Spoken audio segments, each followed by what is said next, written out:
Mesdames et messieurs, je m'appelle Laurent Fabrice Zinguet. Je suis Data Privacy Manager, arbitre des litiges domestiques et internationaux dans une chambre européenne internationale d'arbitrage et aussi le Chief Executive Officer de Intercontinental Data Privacy Enhancing Management for All, en abrégé IDEM. Alors, j'ai été tagué par un jeune confrère très brillant qui s'appelle Marc-Freddy Dexter. Il m'a tagué sur mon compte sur LinkedIn. Il s'agit d'un legal advisor sur des questions de privacy and data protection et artificial intelligence regulations. Alors, la question très pertinente de ce jeune et brillant confrère et homologue est la suivante. Je vous la lis. Conformité à la loi camerounaise sur la protection des données à caractère personnel, par où commencer? Bien, je vais tenter une réponse aussi brillante que la question à vos yeux. Je pense que lorsqu'une loi sur la protection des données à caractère personnel est promulguée, généralement et systématiquement, dans ses dispositions transitoires, il est prescrit aux personnes physiques et morales qui sont en charge des opérations de traitement un délai de rigueur pour qu'elles puissent se conformer aux dispositions de la loi considérée.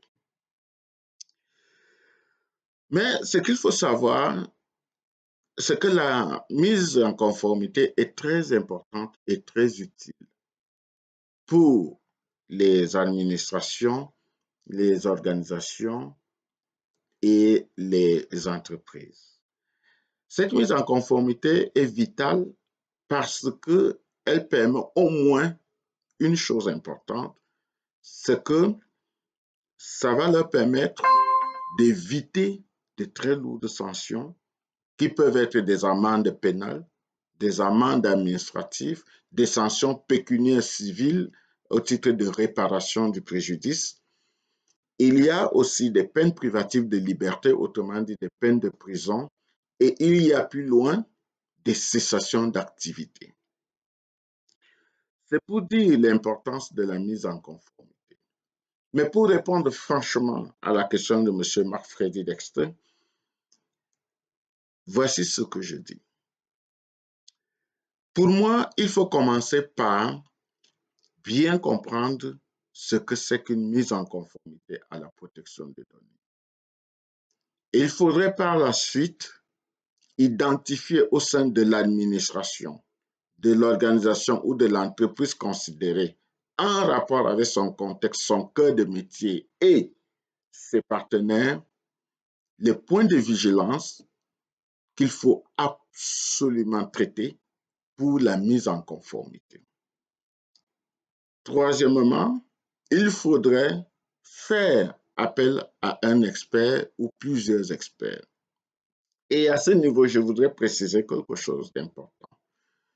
Une loi sur la protection des données et la mise en conformité y subséquente, c'est normalement quelque chose qui regarde au moins 3 expertises fondamentales.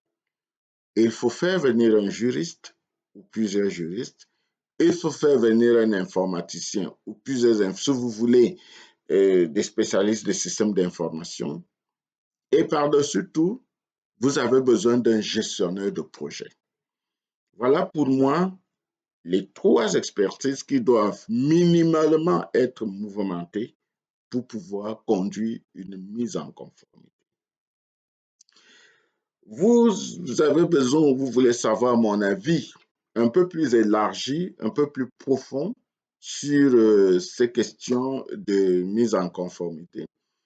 Je vous invite à lire le livre intitulé 12 clés pour réussir sa mise en conformité. C'est un guide pour les entreprises et les administrations et les organisations qui leur permet de comprendre les exigences et d'identifier les points critiques de du processus de mise en conformité à la protection des données. Pour accéder à ce livre, il vous suffit de cliquer le lien en description dans la présente vidéo.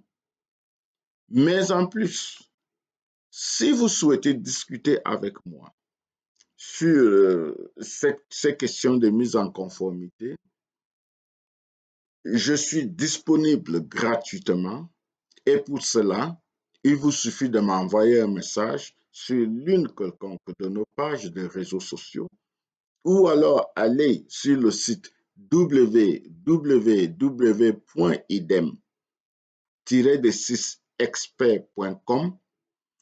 Vous allez nous trouver. Nous allons discuter de manière fructueuse et respectueuse.